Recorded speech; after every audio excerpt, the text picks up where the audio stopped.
Lille, les gars, allons-y.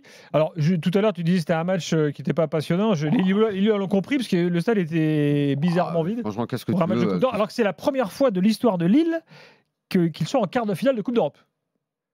Ouais, mais oui, alors oui. Historique pour ce club. C'est vrai. Bravo le LOSC. C'est vrai. De toute façon, même si c'est la petite Coupe d'Europe. Voilà. Non, mais comme ils avaient fait la différence au match aller, j'imagine que c'est ça qui a refroidi pas mal de gens. Maintenant, il y avait vraiment pas beaucoup de monde. Hein. C'est quoi l'affluence ? Tu l'as l'affluence ? Je ne l'ai pas. Mais... Honnêtement, tout le haut était fermé. Ouais, mais même en bas. Je ne sais même pas si on est arrivé à 20 000. C'est ce qui me gêne un petit peu, Gilbert. Moi, je veux bien qu'on participe à la joie générale des 3 clubs, etc. Et ça ne va pas plaire aux Lillois, mais franchement, moi, je la mets à part, celle-là. C'est-à-dire que je suis désolé, ces coupes un peu qui vont jusqu'au 7e des championnats maintenant. Ligue, là, pour moi, c'est même plus global, c'est une réflexion plus globale sur les coupes d'Europe. Moi, il n'y aurait pas cette coupe d'Europe-là. Honnêtement, ça ne me dérangerait absolument pas. Donc là, la preuve, mais la preuve, regarde, de vivre imagine, en imagine, on a bien Daniel, vécu avec 3 coupes d'Europe. Peut-être, toute ton enfance, tu l'as vu avec 3 coupes oui, d'Europe. mais alors je vais t'expliquer. Tu avais, tu sais bien, les champions, la Ligue des Champions. Bon, mettons 2 clubs après, un peu après. Oui, mais c'était défini. Ouais, mais sauf que tu n'allais pas aussi loin dans les championnats. C'est ça la différence. Qu'est-ce que ça veut dire ? Ah bah si, ça veut dire que le niveau se dilue. Évidemment, que le 7e d'un championnat puisse aller faire une Coupe d'Europe, alors qu'avant c'était 4e ou 3e maximum. J'entends bien, mais de toute façon, moi je te dis mon sentiment. Qui sont justement de même niveau. Bien sûr, sauf que oui, mais tu peux faire. Dans ce cas, tu peux faire. Dans ce cas, tu fais une Coupe d'Europe. Tu peux faire une Coupe d'Europe des clubs qui jouent le maintien. Florent, contre-argument. Non, mais on pourrait faire ça. Qui a été créé à l'initiative à l'époque, je le rappelle, de Michel Platini. Non, mais moi, je suis désolé, j'ai du mal. Alors, je dis mon ressenti, j'ai peut-être tort. Il n'a pas fait ça pour le 7e de l'Italie ou de la Ligue 1. Il a fait ça pour le premier de l'Arménie, de la Géorgie et du Luxembourg. Mais il n'empêche que, regarde, ces clubs-là, ils vivent un peu en Coupe d'Europe, ils ont aussi le droit à leur part du gâteau, de vivre leur rêve. Mais attends, ce que tu décris du stade lillois ce soir, est-ce que c'est pas la meilleure preuve que c'est dingue? Si tu passes en quart de finale d'une Coupe d'Europe, tu dois avoir un stade plein. C'est une évidence. Mais je pense. Les mecs, ils vont pas. Non mais Flo, si tu mets, alors attends, excuse-moi. Si en quart. Moi, si mon club va en quart de finale de Coupe d'Europe il y a 20 ans. Excuse-moi, mais Marseille, quand ils l'ont fait. déjà d'être en Ligue 2. Quand Marseille était en Conférence League, il y avait du. Quand ils ont joué cette Conférence League, Marseille, c'était plein. La Roma, quand ils l'ont joué et qu'ils l'ont gagné, c'était plein. Et il y a eu la fête. C'est juste que là, tu es face à un public qui, de toute façon, se mobilise peu à Lille, qu'ils avaient gagné 3-0 à l'aller, et que, non, il y a un trou dans ton raisonnement, c'est attendons le quart. Non, mais attends, le quart. Mais si le quart, il joue à domicile. Cette Coupe d'Europe te passionne, toi ? Franchement, tu as regardé beaucoup de matchs de la Conference League ? Non mais oui, mais c'est quand même ça. Alors que moi, tu te mets, regarde, le Bayer Leverkusen, là, le Milan, l'OM, en Europa League, oui. J'ai rien dit. Là, ce soir, le côté pas intéressant, c'est parce qu'ils avaient torché l'aller. Ouais, c'est pour ça. Après, ok, l'affiche, elle fait pas rêver. Mais je suis désolé, il y a 2 ans, quand l'OM joue le Feyenoord, ça a donné 2 très bons matchs. On était allé au Vélodrome, il y avait une méga ambiance, c'était bien. Non, mais à la fin. Là-dessus, je suis pas d'accord. Alors moi, je vais aller plus loin. Je vais te dire, c'est comme les tournois de tennis pour lesquels tu vas regarder pour certains d'entre eux les demi et la finale, parce que vraiment là, ça joue. C'est un peu ça. Mais pas le début, quoi. Donc c'est un peu voilà. Moi, je trouve. Je la mets un peu à part. Mais bon, quart de finale, mais ça ne. Attendons la fiche d'écart et voyons et on verra si à Pierre Mauroy c'est vide ou pas. Je vais complimenter les Lillois pour une autre raison, en revanche, et pour la façon dont ils ont pris ce match, un peu justement en miroir de ce que je vais dire sur l'OM après. C'est-à-dire qu'au moins, et quel que soit le résultat de l'aller, ils ont pris le match globalement par le bon bout, je veux dire dans la façon de le prendre tactiquement, dans la compo même s'il y a eu quelques changements, dans les occasions qu'ils ont eu, le nombre de tirs cadrés, et tout ça, c'est évidemment parce qu'après je vais dire un peu l'inverse sur l'OM. Mais donc pour ça, il n'y a rien à dire. Eux, ils font le job plus que bien. Moi, j'aime évidemment bien ce que fait Fonseca, même si cette équipe, elle est un peu déroutante parfois, elle est très irrégulière. Ça a noté quand même. Effectivement, ils ont pris le match comme il fallait. Et c'était bien vu. Ils ne se sont pas fait peur, quoi. Frédéric est là, au 32-16, supporter lillois. Salut Frédéric. Ouais, salut les gars. Salut Frédéric. Tu connais les adversaires potentiels ? Oui, Aston Villa, Fenerbahçe, Club Bruges. Ouais. PAOK Salonique. Pardon ? Le PAOK Salonique. Ok. Ça serait bien. Et Pilsen, les Tchèques. Pilsen et Salonique, ça fera pas bouger les foules, mais Fiorentina. Bon tirage. Et il y a actuellement une prolongation entre le Maccabi Tel Aviv et Olympiakos. Donc un des deux. Okay. Bon tirage aussi. Ouais, tu prends un petit Pilsen. Ah non, c'est Olympiakos qui vient de marquer. Ah, donc c'est peut-être eux qui vont. C'était mythique quand même. Il y avait 4-1 à l'aller pour le Maccabi Tel Aviv. Et je ne suis pas sûr que l'affluence au stade soit. Je reviens, pardon, à ce que tu disais, que l'affluence au stade soit révélateur de quoi que ce soit par rapport à ce que tu dis de l'importance de cette Coupe d'Europe. Je pense qu'il y a des publics et des stades où ça aurait été plein. Tu mets Lens en Conference League. Moi, je pense que leur stade, il est plein. Marseille, c'était plein. Il y a des Sturm Graz à l'aller. Il y avait beaucoup de monde.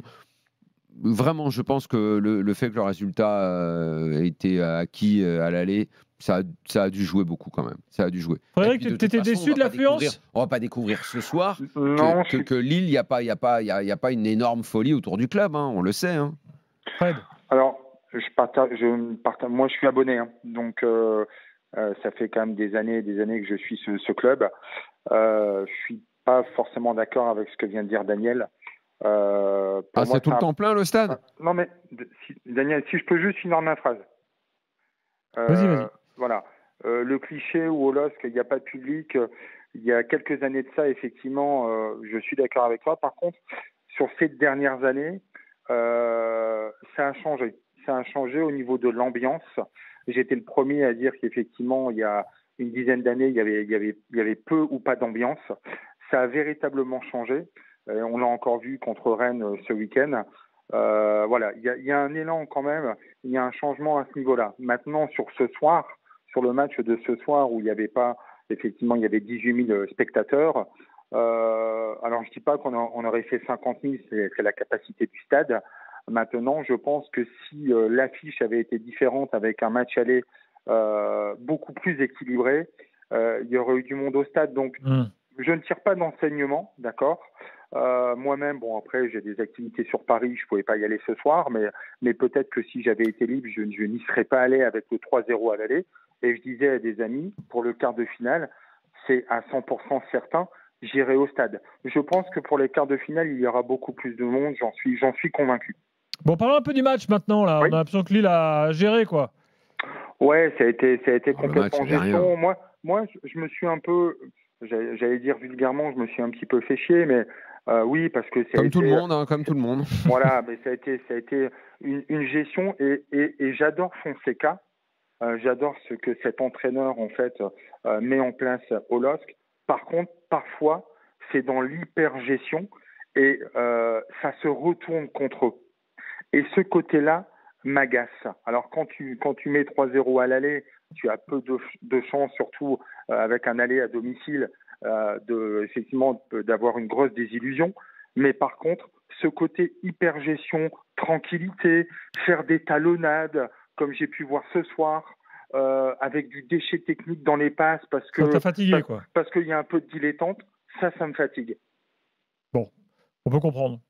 Mais une nouvelle fois, t'as gagné 3-0, t'es encore à la le match aller a déséquilibré un peu le raisonnement, mais là où t'as raison, ce que je disais tout à l'heure, cette équipe, elle doit être pénible à supporter, je veux dire, à encourager, parce que c'est vrai que plein de fois, dans des matchs où ils sont supérieurs, ils ont le match en main, vous êtes supérieur, et ça se traduit pas au tableau d'affichage, ou alors tu te fais rejoindre. Tu te fais rejoindre. Et l'année dernière, excuse-moi de te couper, l'année dernière, on était les spécialistes, parce que si on fait Conference League cette année, c'est pas parce que l'adversité était beaucoup plus marquée, c'est parce que le LOSC a déconné sur beaucoup de matchs.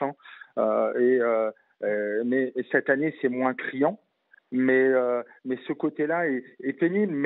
Mais globalement, je préfère voir le verre, parce qu'on est passé quand même derrière Gourvenec, où c'était quand même à pleurer.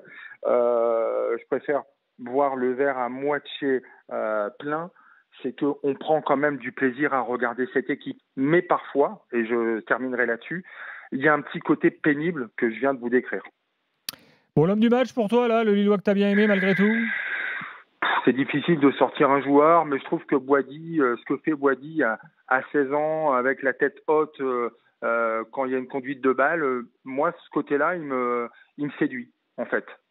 Bon, on l'avait déjà dit ce week-end qu'il était bien, ce petit. Ouais, le côté tranquillité, tête haute, il regarde ce qui se passe. Yazici, il a été bien ? Non, il a été moyen comme les autres. Franchement, sortir un joueur ce soir, je préfère mettre l'accent sur un Boady. Le mec, il a 16 ans, il panique pas. Je trouve qu'il montre quand même une certaine assurance. et tête haute dans les conduites de balle. C'est ce côté-là que je retiendrai ce soir. Merci Frédéric et bonne soirée. Et donc demain, tirage au sort pour Lille qui connaîtra son adversaire. Jean nous dit le match le plus important pour Lille, c'est Brest cette semaine. Oui, donc voilà peut-être pourquoi. Et puis j'ai Xavier qui nous dit nous à Rennes, le stade est tout le temps plein quoi qu'il arrive. Daniel a raison, il n'y a pas de passion à Lille. Bam, un petit coup de rap pour les Lillois. C'est peut-être des Rennais qui se rappellent de la tête de Fauvergue. Moi, j'ai pas exactement dit ça. J'ai pas dit qu'il n'y avait pas de passion à Lille. Je dis qu'il n'y avait pas énormément de gens concernés. Mais il y a du monde, il y a un public, il y a des gens qui adorent le club. C'est un club qui est suivi. Je pense que leur stade est un petit peu grand. Alors, Lille, c'est quand même la 4e affluence de Ligue 1, nous dit Abdallah. Bon, mais c'est vrai qu'ils ont un grand stade. C'est une grande ville. Bon. C'est quand même le seul club qui a donné le nom de son stade d'un maire qui n'aimait pas le foot et le nom de son centre d'entraînement d'un joueur qui n'aimait pas l'entraînement. La guerre, celui-là. Ouais, mais c'est parce qu'il vient pas souvent. Il n'écoute pas les podcasts. Il vient pas souvent. Tu sais, il vit loin et tout. Donc quand il arrive, il redit il y a des décalage horaire. Il a dit au moins 3-4 fois. Il est en jet lag. Voilà. Non, mais pour ceux qui n'ont pas écouté les émissions comme ça, c'est bien. Voilà, exactement. Ça s'appelle l'écoute active. C'est les principes de l'éducation, de la répétition. Bon, voilà pour Lille. Je pense qu'il n'y a pas grand-chose à dire de plus, sinon les féliciter pour ce premier quart de finale. Juste quand même un truc, c'est que dans l'histoire européenne de Lille, pour l'instant, ce parcours de cette année, c'est pas le plus. On se souvient des grands Parmes avec Vaïd, avec Johnny Ecker. Et Johnny Ecker, la Ligue des Champions, ils vont jouer contre Olympiakos, la Couronne, tout ça. C'est quoi, tu veux dire en match qui ont été importants dans l'histoire? Ouais, tu te souviens. Celui de Parme, c'était un tour préliminaire. Ouais, mais même, c'est quand même le truc inattendu. Ok, mais c'était un tour préliminaire. Là, ils sont avec D'Amico. Là, ils sont en quart. Ouais, mais tu vois, regarde. Ça va un peu dans ce que je dis, c'est-à-dire que je me souviens de ces matchs-là, de C1 plutôt que de ça. Vous dites ça, c'est parce qu'en fait, c'était une oasis dans le désert. Tu te souviens duquel, là, depuis le début de la saison, plus fort que Johnny Ecker et Vaïd? Mais bien sûr que non. Mais en fait, tu isoles. Mais non, mais c'est comme quand ils isolent Laval contre Kiev en 81. Oui. C'est comme quand ils isolent ce genre de match-là. Mais ce que je veux te dire, mais c'est en fait, c'est au milieu de ta nullité. Non, c'est dans l'histoire du club. Dans l'histoire du club, tu te souviens d'un match. Quel est le match de Coupe d'Europe? Je pense qu'il doit y avoir Lille-Manchester United, déjà, je pense, avant. Azimovic. Je pense que quand ils sortent de la poule de Ligue des Champions, c'était en plus, il n'y a pas très longtemps. Voilà. Je pense que ça doit être devant. Je pense qu'ils ont dû battre. Bon, ils ont battu une fois Lille dans un match qui servait à rien. D'accord. Et ils ont Milan, pardon. Et ils ont battu n'importe quel match de poule. On est d'accord. N'importe quel match de poule de Ligue des Champions réussi est plus important qu'un 8e de finale que par rapport à ce 8e. Oui, mais ils se sont offert le droit d'avancer.